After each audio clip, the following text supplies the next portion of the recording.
All right, so are you ready to dive into this? Because today we are looking at a pretty high-stakes situation. Oh, yeah.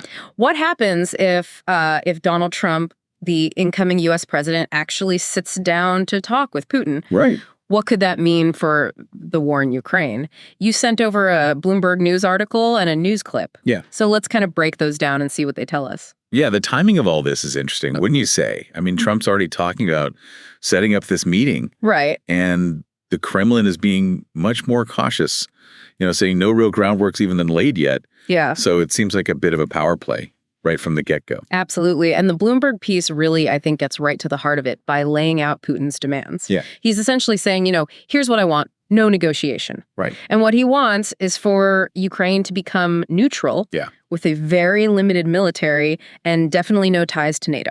Yeah, it's a hardline stance for sure. Yeah. And it makes you wonder, why is Putin drawing such a firm line in the sand right now?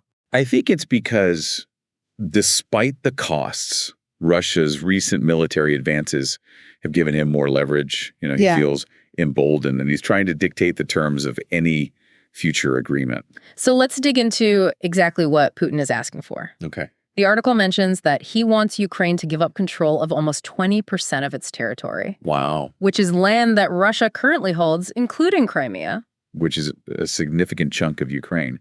It's interesting that he's open to the idea of some land swaps, though. Right. It's like, I'm taking this, but we can haggle over that little bit over there. Exactly. And this connects to something Putin keeps bringing up, the Istanbul agreements, right, which he sees as this potential foundation for peace. Okay. The thing is, those agreements are pretty vague. Okay. And they don't really, spell out a clear path to a negotiated settlement. Yeah. The Bloomberg article does point out some key elements, though. Okay.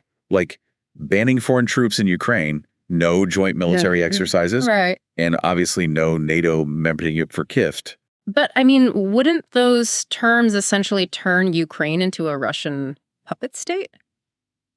Well, it certainly seems like Putin is aiming to significantly limit Ukraine's ability to act independently. Yeah. Both militarily and politically. Okay, so we've got Putin's wish list, but what about the other side of the equation? Right. How is all this landing with Zelenskyy, Ukraine's president? Well, the news clip you shared mentions that he's pretty worried about a potential shift in U.S. support. Yeah. And it's no wonder why right now the Biden administration is actively providing military aid to Ukraine. Right. The news clip even mentions a $500 million aid package that's being discussed. Wow. But with Trump coming in and given his history with Putin, that support could very well dry up. Right.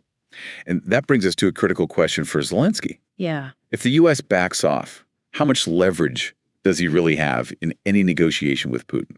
It's almost like he's caught between a rock and a hard place, right? Yeah. Putin pushing these tough demands and potentially losing the backing of his most powerful ally. Yeah. It doesn't sound like a great position to be in. It's definitely a precarious situation, and there's another layer of complexity here. Okay. Trump's dealings with Putin have always been, let's say, less than transparent. Right. Yeah. So there's this big question mark hanging over how he might approach these negotiations. Yeah. What concessions he might be willing to make. Right. Which brings us to another interesting tidbit from the Bloomberg article. Okay. They quote this Russian tycoon who's clearly aligned with the Kremlin, advocating for Ukraine to have a tiny army. Wow.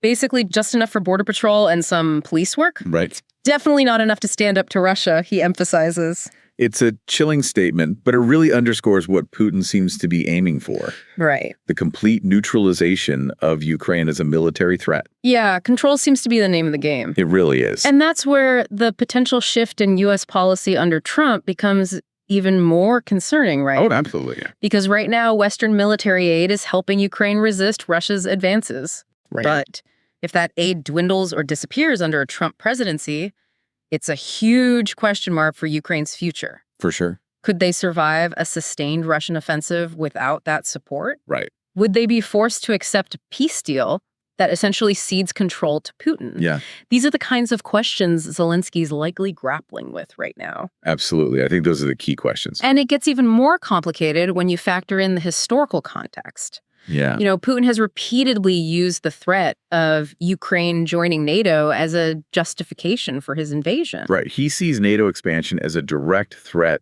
to Russia's security. Right. And to be fair, there was a brief moment last year where it seemed like Putin might be softening his stance on that. You're talking about those reports that he might be open to Ukraine eventually joining NATO. Exactly. But as the Bloomberg article points out, things have changed since then. Yeah. Russia has made some gains on the battlefield, and now Putin seems to be back to his original hardline stance. Okay. No NATO for Ukraine, period. So it really highlights how fluid and unpredictable this whole situation is. Yeah.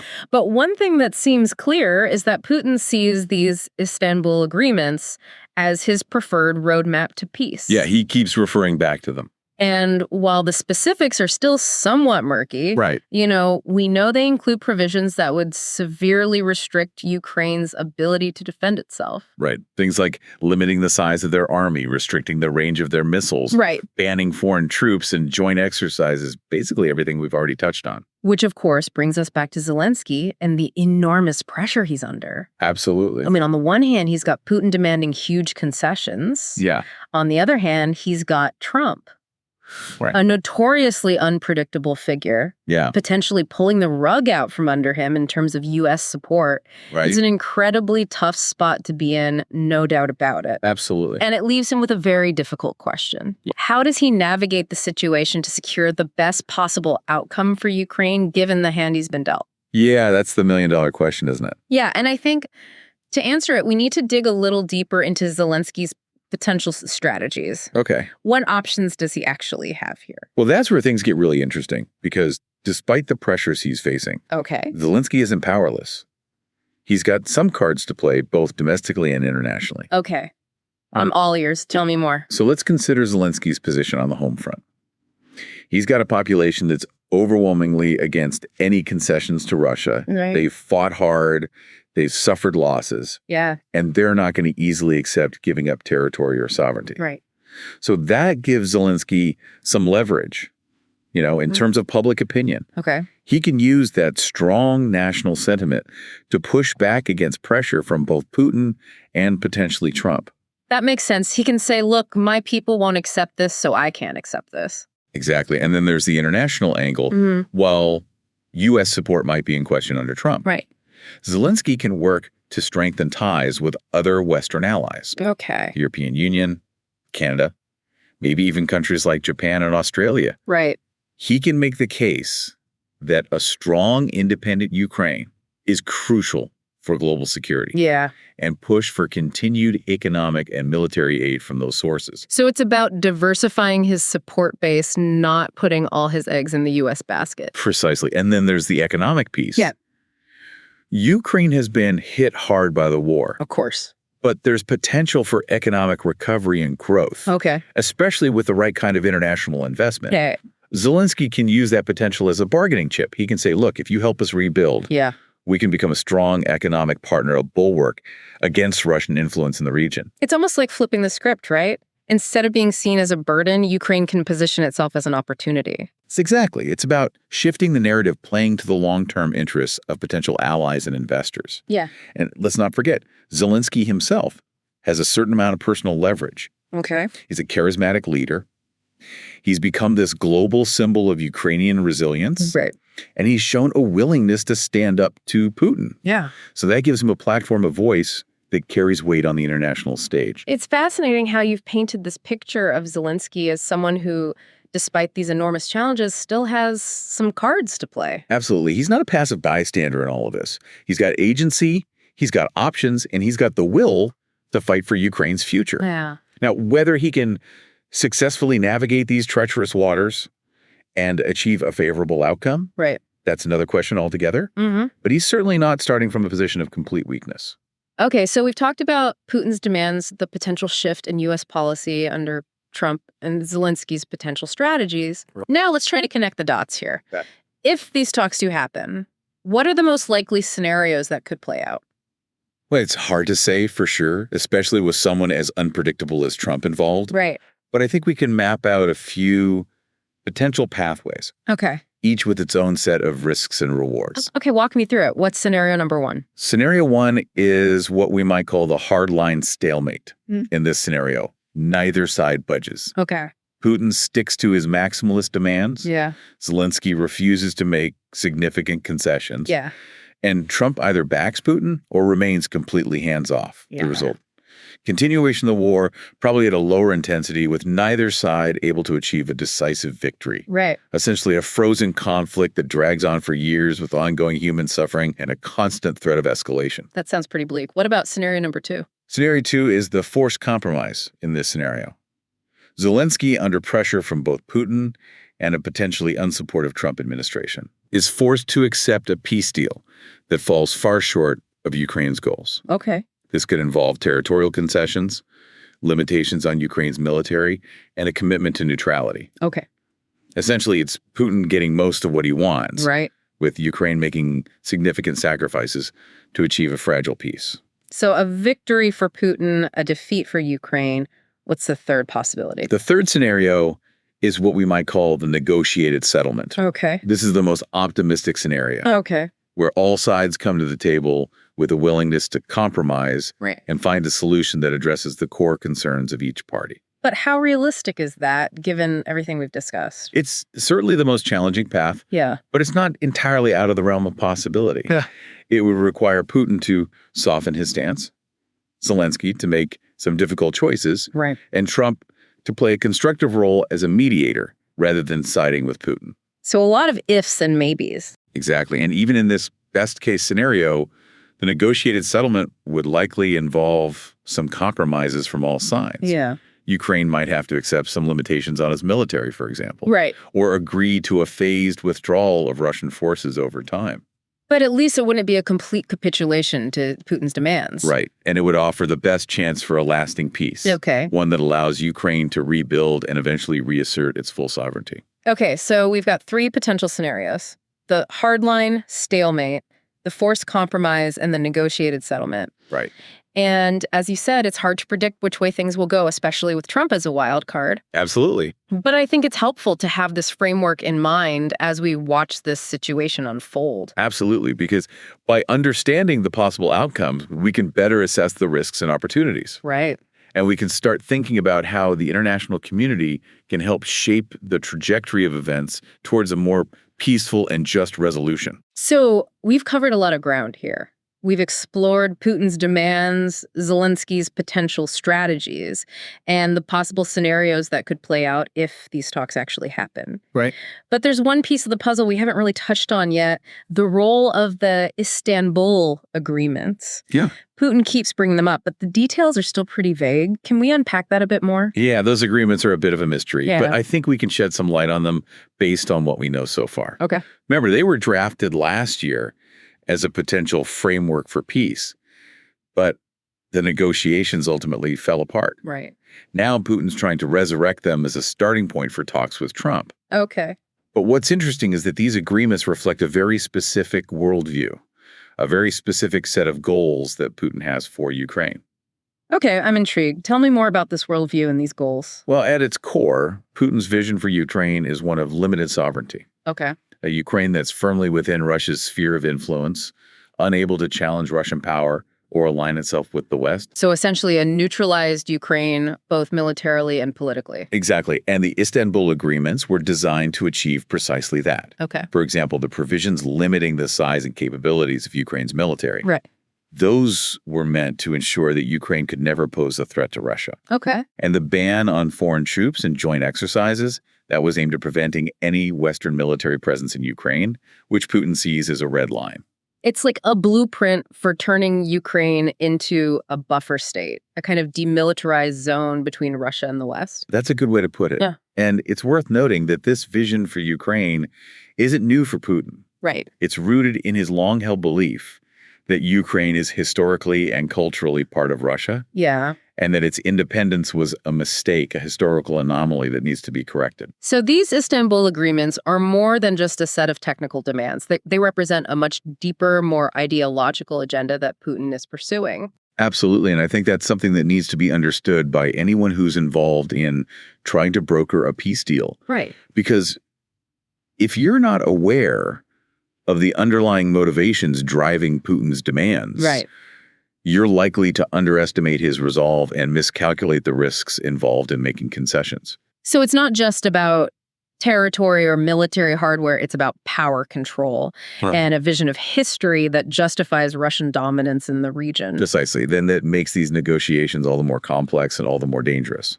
It's a lot to process, but I think I'm starting to get a better grasp of the dynamics at play here. Yeah. We've talked about the players, the stakes, the potential scenarios, and the historical and ideological context. Right.